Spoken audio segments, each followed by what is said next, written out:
Hi, everyone. Welcome to Community Conversations. My name is Courtney Shaw, and I'm the facilitator of the series.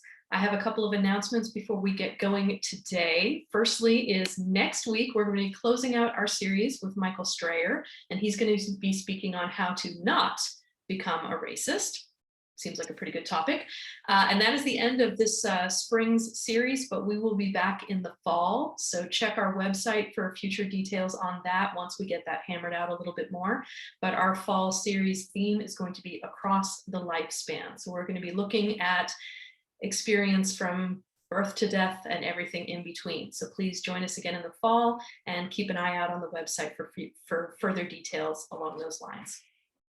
Today, I have a full house of great guests that we're going to welcome. We have Brian and Dana Cummings. Brian and Dana have lived in both Lesotho, Southern Africa, and Ghana, West Africa, as well as on both coasts of the USA. They've traveled extensively throughout Africa, Europe, and the US, and have experienced forms of racism and classism on each continent. They have been married for over 30 years and got married during a time when interracial couples were counterculture and therefore quite uncommon. They met at WSU Pullman campus and joined the Peace Corps shortly after they married and graduated. And after graduation is where the international travel all began. Angela and Mark Agaba-Gaither met online in 2019 and were married in November of 2020. As a native of Uganda, Angela is a member of the Acholi people. In addition to living in Uganda, Angela has spent more than a year living in Kenya and recently spent time in the United Arab Emirates. Angela speaks several different languages, including English, Acholi, Luganda, and Swahili. Angela has an AAS degree in information technology, and by the age of 12 years, before finally settling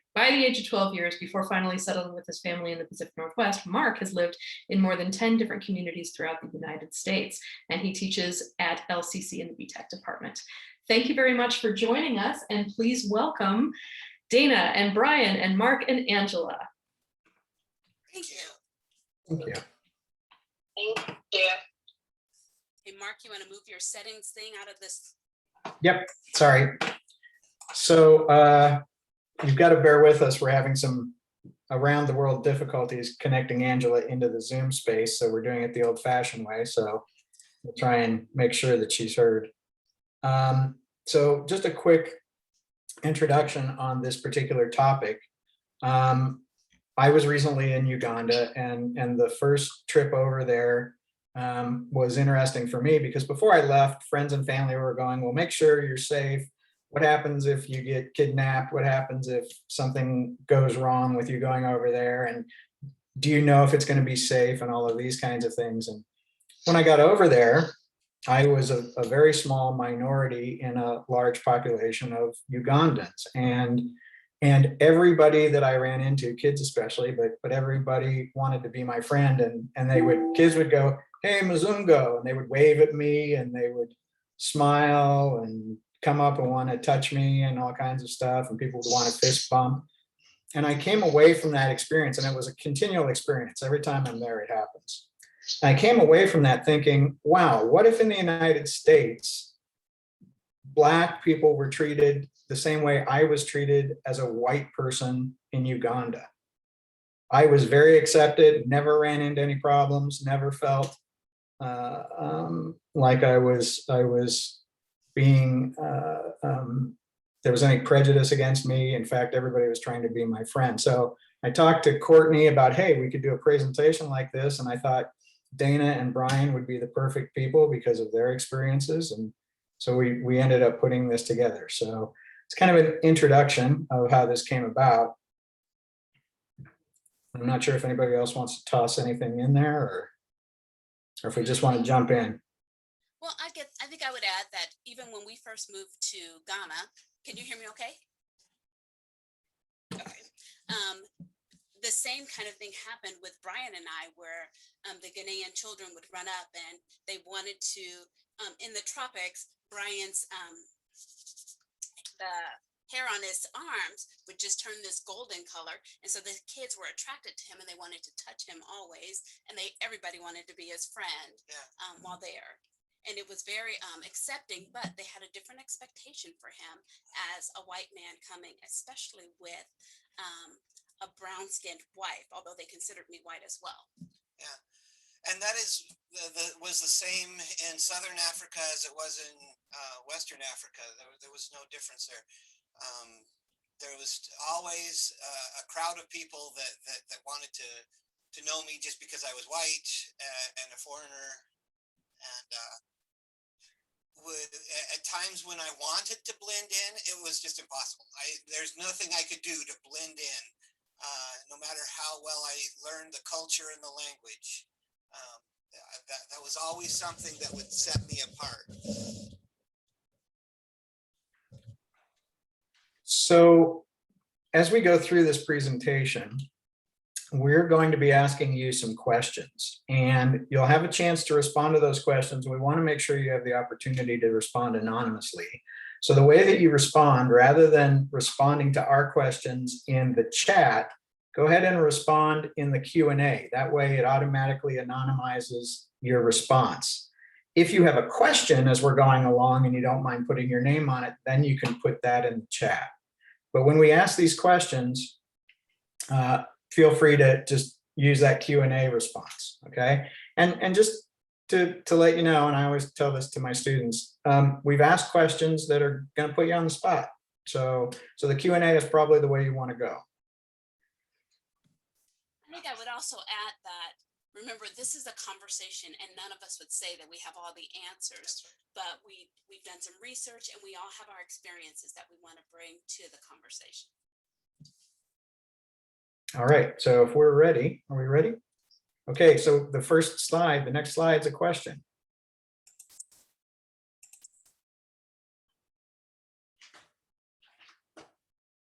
And so this is where you would respond in the Q&A.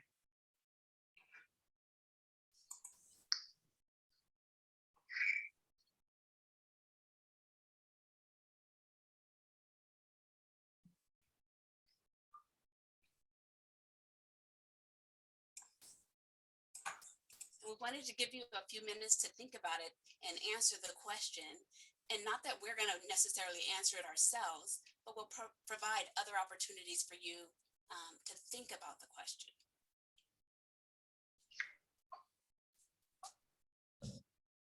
And it's totally okay if you don't answer. If you keep that answer to yourself, that's fine. We'll give you the requisite 7 more seconds to respond.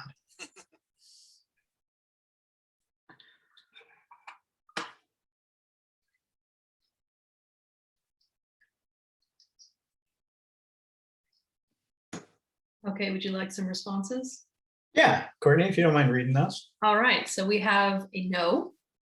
We have every white person is. We have I have absorbed attitudes and misinformation throughout my life, but especially in early life that makes me see people differently based on their race. I am sometimes aware of it and sometimes not. And yes, in my understanding, we all have non-conscious bias. Would not like to think of self as racist, but are always striving to be mindful of implicit bias. I am not racist, but I understand the world is a big place with many different cultures and beliefs. And yes. All right. Well, great. Thank you for sharing, everybody. Those were awesome responses. And we're going to move on.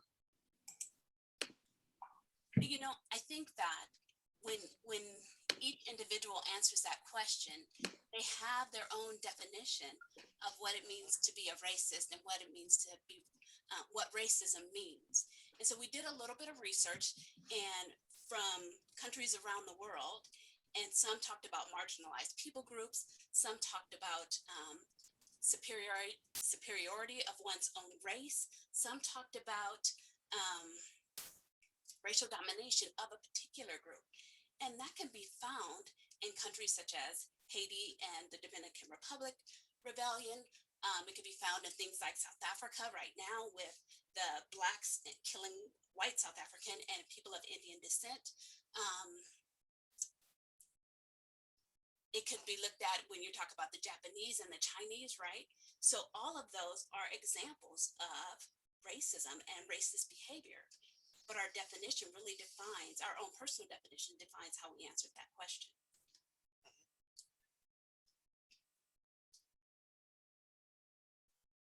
And Dana, just a quick thing, your audio is still giving us a few problems. Sorry, folks, my arms were getting tired. Okay, so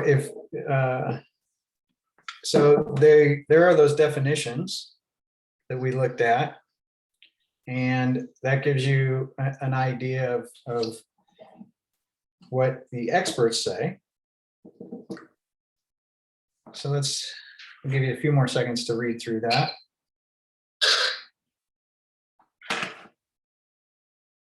So I'm gonna try and speak louder, but Mark, one of the definitions that I didn't mention was that the United Nations said racism is a battle of ideas. And I think really that hits on more of a definition that I can respond to positively. That when our ideas are different, then our biases flourish. Okay. So this slide is it's a little interesting. This is my own little artistic creation here. One of the things that I frequently talk about when we talk about race and bias and those kinds of things is how our brain works. And what I like to let students know and others is there's 7.5 billion people on the planet. It's hard to figure out who all those people are and work with them ideally as individuals, which would get rid of the whole racist issue. But your brain wants to take all this information that we take in every day and categorize it, put it into groups. And so if you look at this image, here we have all of these different trees. And if I asked you to identify all the trees, could you identify all the different trees? Would you, if your brain is automatically going tree, tree, tree, tree, and wait a second, there's this thing down here in the bottom, is that a tree? Or is it a bush? Your brain is going to go, no, that's a bush, those are trees. Oh, that's a coniferous tree and a deciduous tree, right? But you're not going to be able to identify the palm and the Douglas fir and the maple and the bonsai tree there and whatever kind of bush that is. You're just going to lump them into groups. And so our brain has this natural ability to put things into groups to make it easier for us to make sense of the world. And it's kind of the basis of how bias begins. We want to put things in groups so our brain isn't overloaded with information. But that in and of itself doesn't make us biased or racist. What is important about racism is that it's a learned ability, right? And again, this refers back to some research that came out during a United Nations conference in 2003, but also 30 years worth of research prior to that. And because it's a learned experience, it can be unlearned. Racism can actually be unlearned. So this is the part that we always want to think about when we're dealing with people who may seem racist to us, is remember, they learned that behavior. It's not that they themselves as individuals, none of us are born coming out of the womb as racist. That behavior is definitely learned.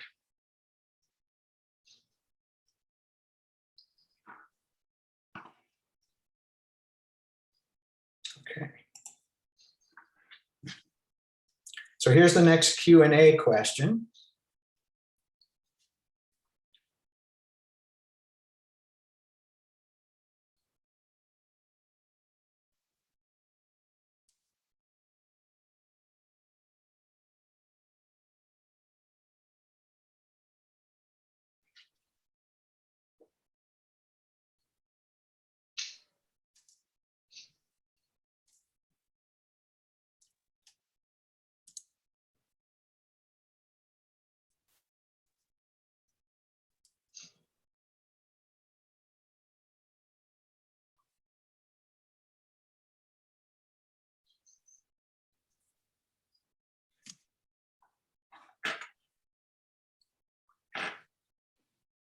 Okay, I've got some responses to share. We have yes, Anyone of any color can be racist. Anyone can be racist. Why not? Anyone of any color can be racist. It is a choice. Probably not as much and probably not against white people, but yes, they tend to be racist against other non-white races. It depends on power. All right. Those are great. Thank you.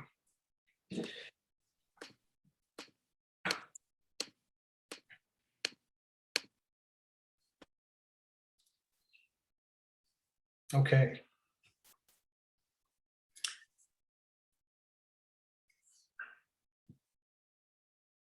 So the thing we want to look at here is the difference between racism and tribalism. And for me, when I think of racism, and I try to put it into context, I think of racism as fundamental differences that are most obvious: color, country of origin, individual physical characteristics that distinguish one group from another. And that racism falls into then a physical, an outward appearance, something that's easy for us as human beings to categorize and identify. From there, then it goes into, I think, something more than racism. And this concept of tribalism then comes up.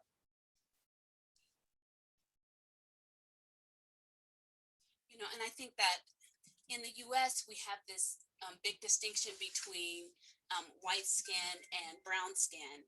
But if you look at countries in Africa, then they're telling and discerning between measures of brown skin and not just something that that we see, like we would see in the United States, you know, black versus white or brown skin versus white skin.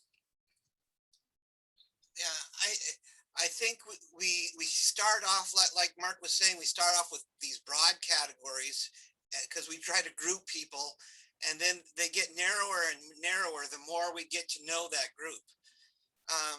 Somebody may see a really dark-skinned person and say, "Oh, that's an African." Most Africans don't say, "Well, I'm an African." They say, "I am South African. I am Ghanaian. I am Lesotho." So they would narrow it down even more to the country they live in, and beyond that, they would a lot of them, like when we lived in Ghana, a lot of them did not recognize themselves as being Ghanaian as much as Ewe, Fanti, Asante, and they would go down to their tribe, and they would identify themselves as a tribe before they would ever identify themselves as the country of Ghana, or certainly not African. And I think that goes across cultures as well. I've worked some with Native Americans, and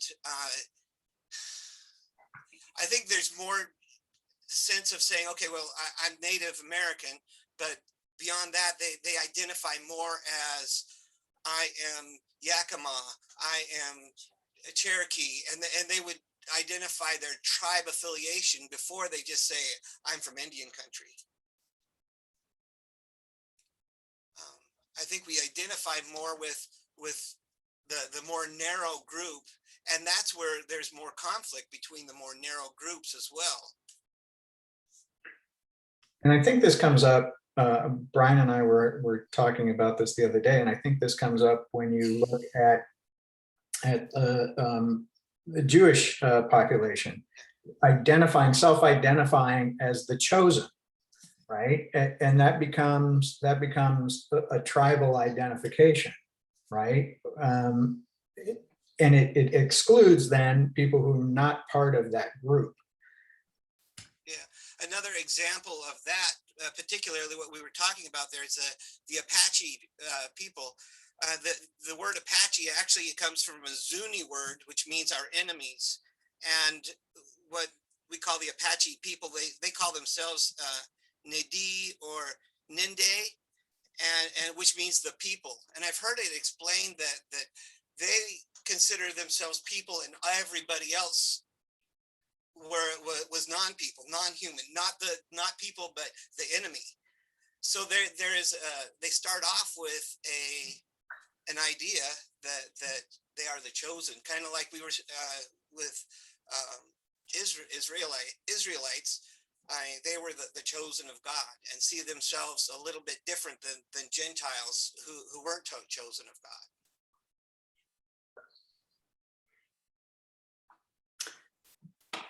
I know that Angie and I were having a discussion about this morning, and I'm not sure if she wants to say anything about it or not. But I'm seeing Courtney, you've got some questions. I was just saying in response to Brian there that who gets to declare what the group is called or what the group is named. His point about various tribal nations naming themselves the people. Many Native American tribes name themselves as the people, but it is, you know, the colonizers who come and say, okay, you're all Indian. And so it is the outsiders who are choosing that name for them, and then maybe them claiming that name later as a form of political process with things like the Indian of all tribes movement in the 60s and 70s, where they're joining together in order to fight for, you know, civil rights. Yes, and we see that over and over again. I think one of the experiences I found in Uganda was, you know, you have these separate people who are from separate tribes, but during the recent elections, many of those people from those different tribes were coming together under someone who was challenging then the existing government, right? And so much of those tribal differences were then being set aside because they had one common goal.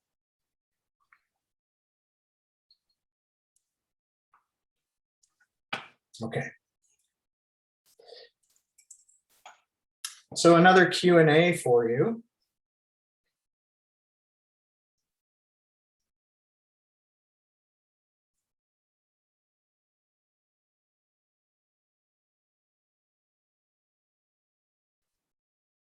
I can't say that question.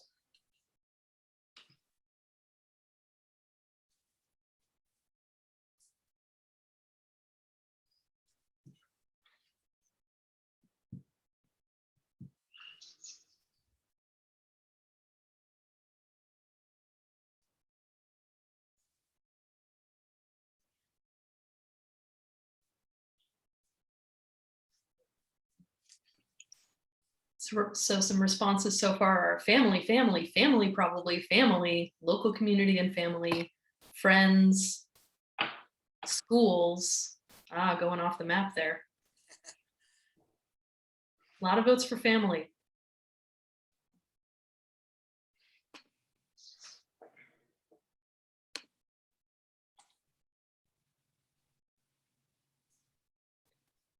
One person says, I would say that family has been the biggest influence, but I believe the mainstream media can be a negative influence. Right, and so can the local community, right? Depending on your experience with the local community. Good point.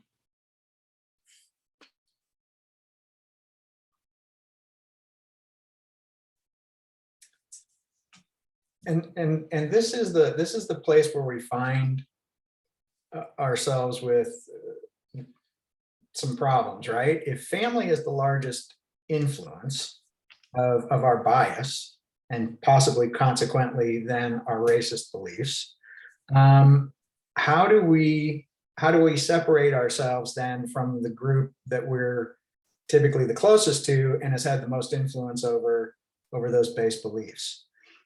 You know, and what if those family beliefs then are counter to our local community, or counter to our friends, or counter to what we're seeing in other places, like in school? How do we then wrestle with those differences?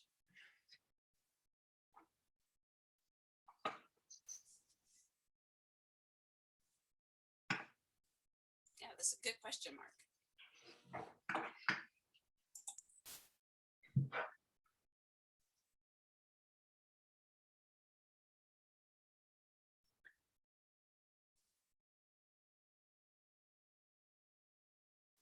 So this is sort of another question. You can toss your answers in the Q&A or in the question space.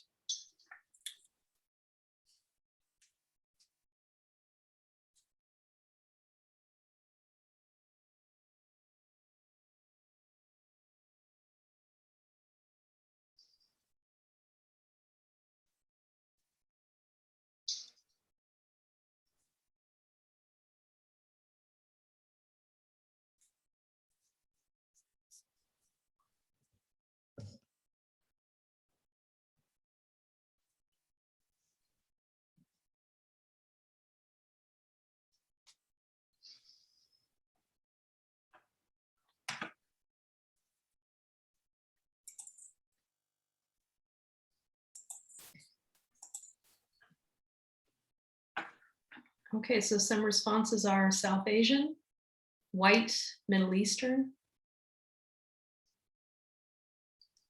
Asian,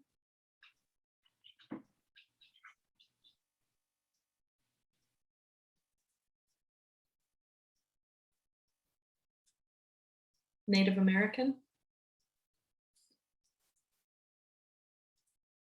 Like the Human. Eastern European,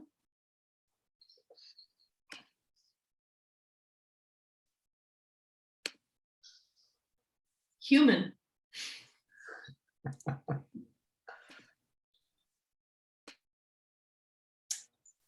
All right, Native American. You know, and one of the things I want you to think about as you look at this picture, I'm just going to prompt you a little bit more on this picture. Notice that she has a piercing in her nose. Notice also she's wearing some sort of shawl that's got fringe on it with a particular pattern in it.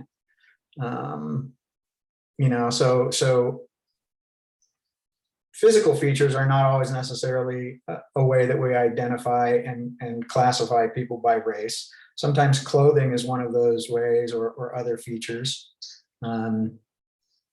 Nobody mentioned if she was Pakistani or from India.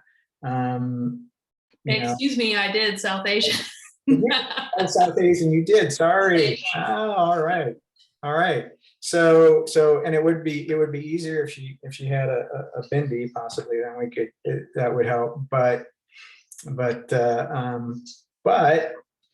let's just draw back the curtain, shall we? Oh, wait, we have another question for you before we draw back the curtain.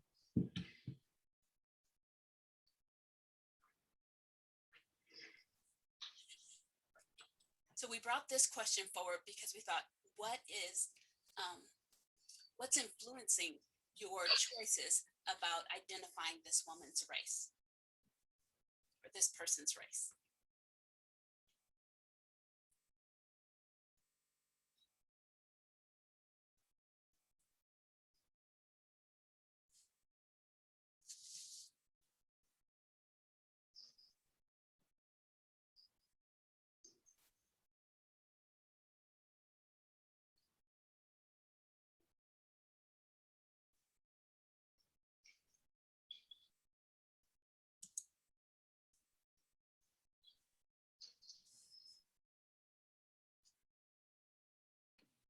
So we have some responses. We have news and film, relationships. I put relationships. My experience with South Asian people drew me to that answer. Social media, all of the above. Film and television, books and research online. So those are great. I want to share a personal story here. So when Angie and I started dating back in 2019, we met online.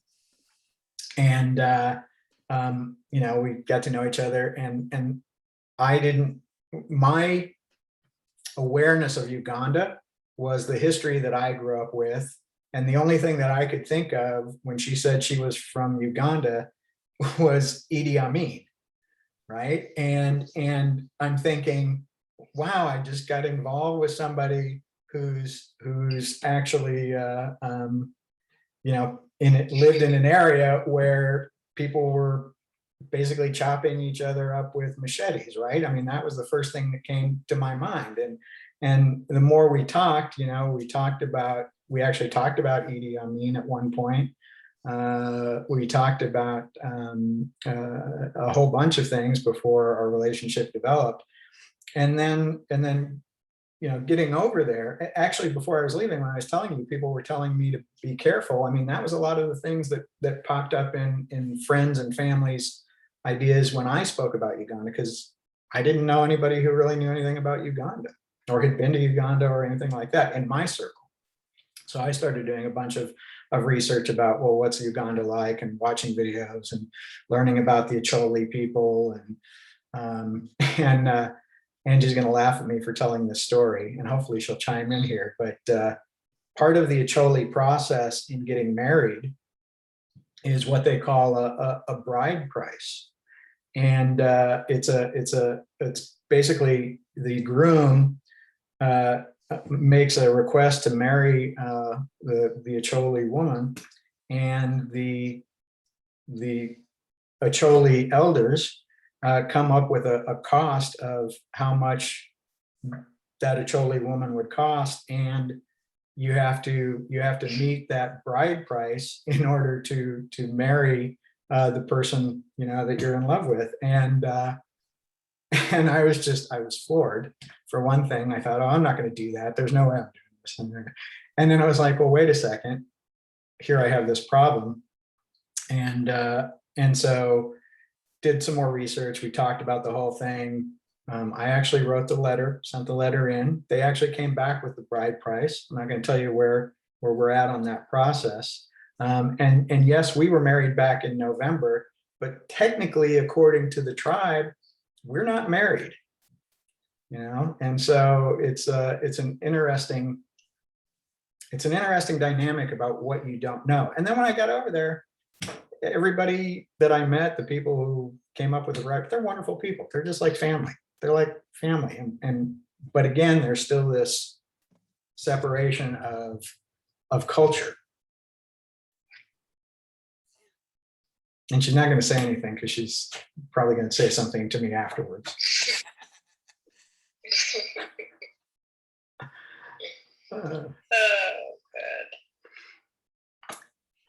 I wanted to share that two kind of similar stories, but at different events. Early on, Courtney mentioned that Brian and I lived in Lesotho. And when we got into Lesotho, my skin tone, my features, my stature is very much like the Lesotho people. And so when we got into the country, people automatically started speaking Lesotho to me. And then when I couldn't respond, they would chastise me, because their world was that essentially all brown people were Lesotho people. And they couldn't understand why my mother hadn't taught me the language.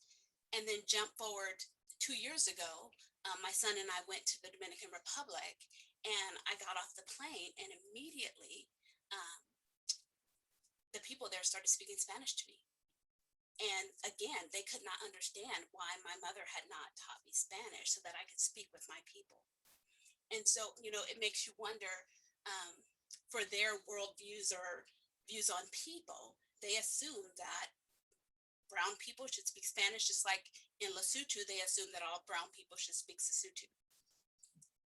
Yeah, and associated with that, besides my mother-in-law's failings to teach Dana these African languages that nobody's ever heard of before, I would just struggle with learning the language and just say a simple greeting. And they said, oh, you're trying so hard. You're trying so hard. And I would get all this praise for learning the language. And even when I'd struggle and not get the enunciation right and all that, but it built my confidence to try again, because I was getting all this positive reinforcement, and Dana was getting all this, well, how come you aren't speaking the language, and why didn't your mother teach you? It really taught me a lot about how encouragement or discouragement can affect how we learn something, because it made a big difference between the two of us. and our perspectives of those peoples. Courtney, there's some questions there, I think. You're muted, Courtney. I'm not seeing any questions right now. Okay, I'm seeing it. What were Angie's pre-existing stereotypes about Americans? Oh, that was my question. That's why I'm not seeing it.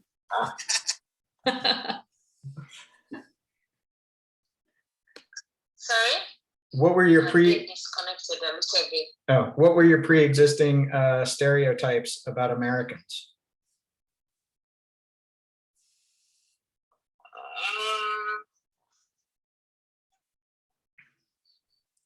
I honestly don't understand exactly what you What did you believe Americans to be like What did- before you met me? Oh, before I met you, only what we watch on TV or what I see on social media.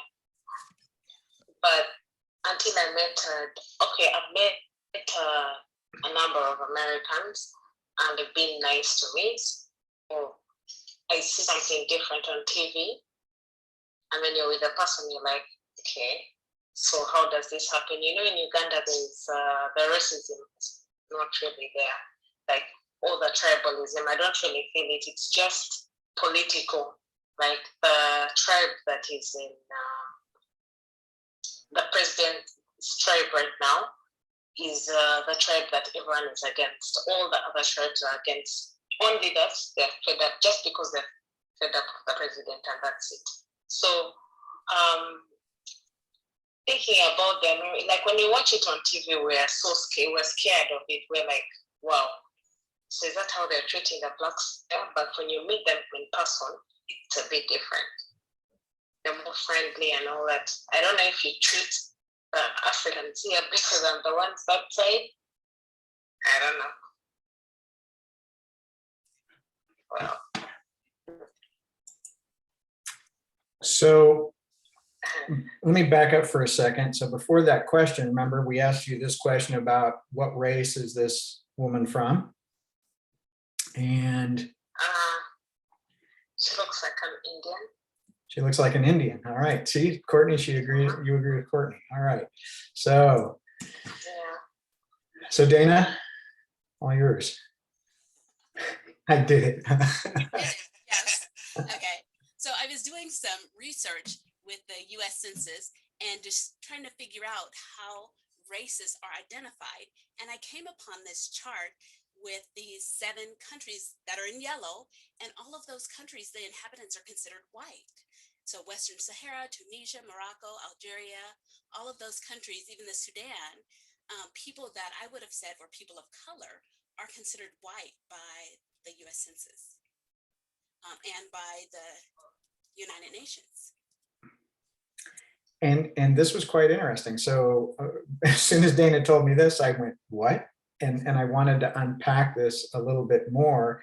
And I don't know how many of you are familiar with the term MENA, Middle East, North Africa. So according to the US Census, and it's been this way since 1996, according to the US Census, individuals from the Middle East and from Northern Africa are considered white in America.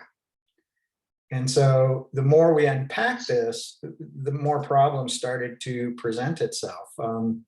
One of the, this particular article, this links to an article from the LA Times. So California just recently passed a law that required corporations to have as part of their organizations people of color and women, especially on their boards and other corporate leadership activities.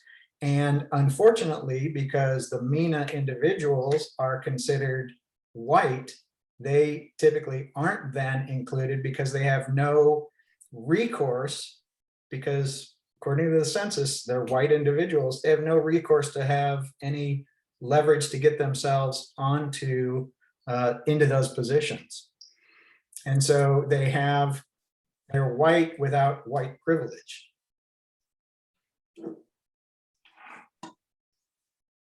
Another, just to add to that, Dana and our 3 children were considered white when we lived in Ghana. Not so much in South Africa, but in Ghana, they were considered white because they were coming from America, because they were still a fairer skin than the Ghanaian people. And then my children coming here, they're all considered black. So they had to go through a transition going, am I black? Am I white? Who am I? And how do people see me? And it really depends on where they're from, on how they're viewed and how they're seen according to their race. And I would say one of the things that Angie and I discovered recently when we went to the United Arab Emirates. So we flew on a particular airline that flies between Uganda and the UAE. And going to Uganda from the UAE, the population on the plane is primarily Ugandan. And the airline crew is predominantly not black. And the way the airline crew, which typically has treated non-black passengers, because I've flown on this particular airline over and over again, was significantly different than the way they treated the black passengers going to Uganda. It was so stark. Actually, we had an experience as we were flying on that plane that bothered both of us. Even though we were seated next to each other, I watched as Angie was treated as less of a person by 3 different crew members than I was. And it was obvious that we were a couple. And so, and we saw it happening to all of the other passengers on that plane. And so even though the majority of the crew was Middle Eastern or of some other non-black race, but not predominantly a white race.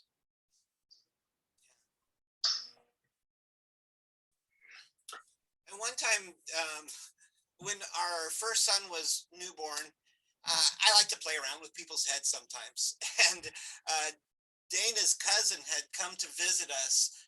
One time we had this newborn child of our own, and we were walking down the street with Dana, myself, this newborn, and Dana's cousin. And I was holding the baby, and you could just see people's eyes just trying to make sense of, here's a black couple and a white guy with a black baby. And people could not match me with Dana, and they would assume that Lyndon, her cousin, and Dana were the couple, and they didn't know where to place me when I was obviously part of that group somehow. But it messed with people's idea of trying to categorize people, just like Mark's example of the different trees. It's like, okay, well, here's a coniferous and a deciduous, and something's not right. Something's not fitting in my categories the way they should be.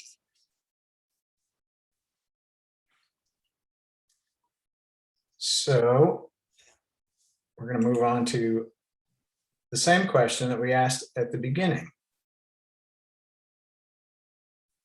And this would be a Q&A option. Again, you don't necessarily have to respond, but if you want to add more, feel free.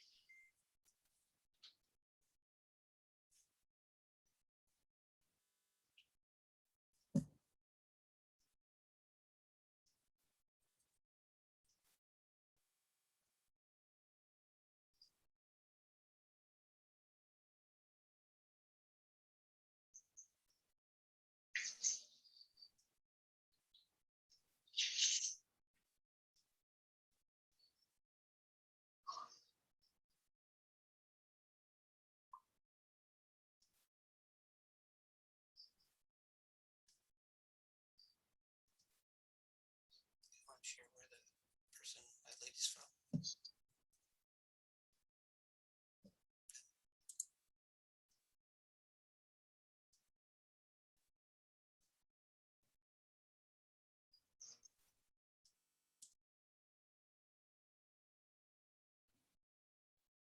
Okay, we have a couple of responses coming in. We have no. We have no, but I do find myself being more cautious around groups that I am unfamiliar with. Trying not to be, but part of a system that makes it impossible to not be as a white person. And I think I would go along with that. It's very hard to avoid it in a society that's built on, you know, racial definitions and racial structures, you know, that we of course live in.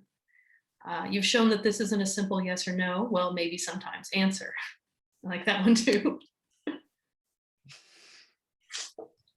Yeah, and this is, I'm just going to say, this is where, you know, I always run into a personal battle. I like to believe I'm not racist, but I know that if we delve deep enough, there's something that there's a group that I am racist against. And one of the things that anytime I talk about this subject with people, you know, ultimately the way to avoid being biased and racist is to get to know each person personally and treat them as an individual, right? And then that really works against your brain wanting to put people into groups, and so you don't go down that particular rabbit hole. But unfortunately, it's impossible to do. We can't know, you know, in our classrooms, in our communities, in our churches, it becomes very difficult once the size gets beyond about 50 people for us to know every person individually.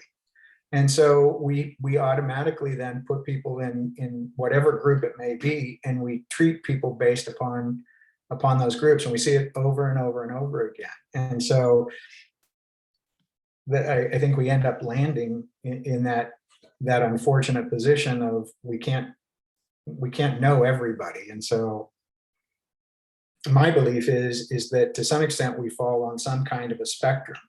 We all fall on a spectrum.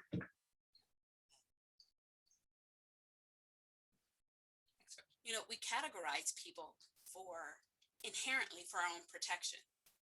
And so moving out of that space of needing protection is I think one of the first steps of moving away from racist behavior.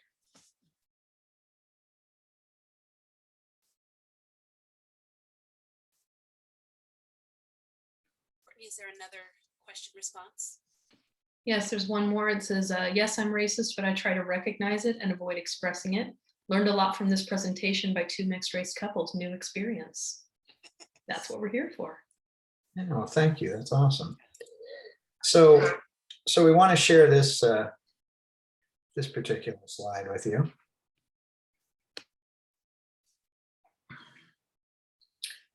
And came across this. This is probably one of those things where I was like doing research late at night last night, and this particular image popped up, and I thought, oh my gosh, that's great, right? And it's like one of those ones where Dana and I, Brian, we had a question about, should we put this in the slideshow? Because there's some obvious racist undertones and overtones around this image, but there's also a lot of unpacking that can be done here. I mean, think about, in light of where we are in America, especially today, you know, what if this had been the response from the original peoples of the Americas beginning back in 1492?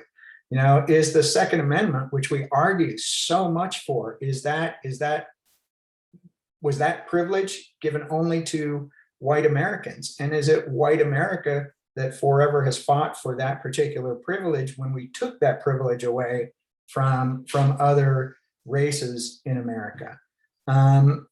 It goes back to questions about the westward expansion and the 13th Amendment and all of these kinds of things where as whites in America, our systems have perpetuated something that we probably would not have felt comfortable tolerating if it came from another group.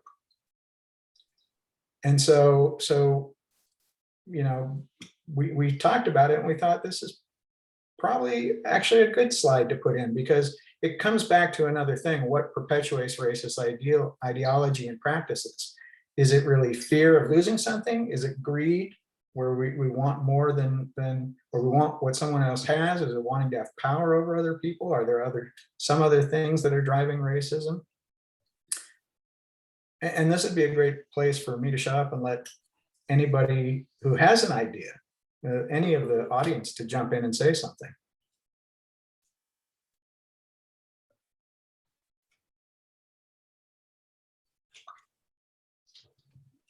Well, as the resident historian here, of course, I have to put in my 2 cents, which is that a lot of this has been shaped by power. You know, who is making the decisions on how to racially categorize people and what rights, privileges, and position they hold in a society.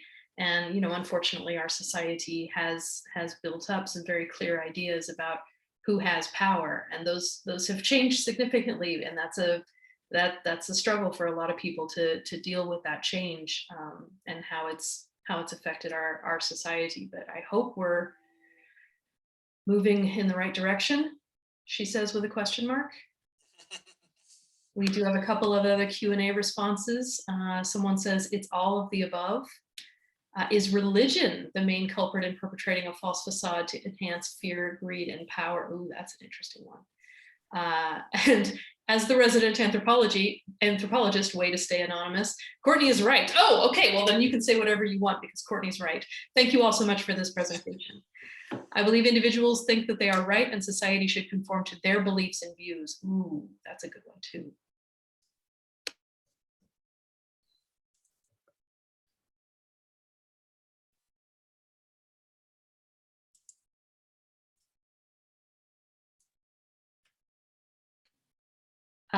Another person says, a Native American woman I talked to once told me that white people had to dehumanize Native Americans to justify taking their land. I've also read a comment by a white person from the time of slavery saying about Black people, they cannot be men or we are not Christians. Ooh. Yeah, and I like to agree with Courtney that hopefully we're getting better. Unfortunately, also looking at history, and specifically history around things like mass killings, genocides, and those kinds of things, you know, there's a number of issues going on. We're seeing the continued struggle in the Middle East right now, over Gaza, you know, and that's been an ongoing issue for quite some time. And the players there identify both racially and culturally and religiously, and obviously land is precious, and but just a sense of community is also precious to all of those groups involved. I think there's some other areas right now where some issues are going on. Yeah, the comment about dehumanizing people is really a big one, because that is the foundation of where you go to. The end result of that is genocide. It is ethnic cleansing. When you dehumanize another group or tribe or whatever, religion, then the end place of that is never good. Amen to that, Brian. All right. We do have, we'll share out the slideshow with you. We do have additional resources. And again, to mirror what Dana said, you know, as the United Nations has put racism and anti-racism as first a battle of ideas. We do have a long list of resources, definitions, and then just resources for material that we used when we were putting this together. And we'll share that. Courtney will be able to share that out. Yes, I can put that up on the website along with the recording. So thank you very much to Mark and Angie and Brian and Dana for joining us today and sharing their thoughts and their experiences. And thank you all for participating. We really appreciate this chance to talk and to share our thoughts and to learn from one another. So please come and join us again next week, 12 noon. Thanks, Courtney. Thank you.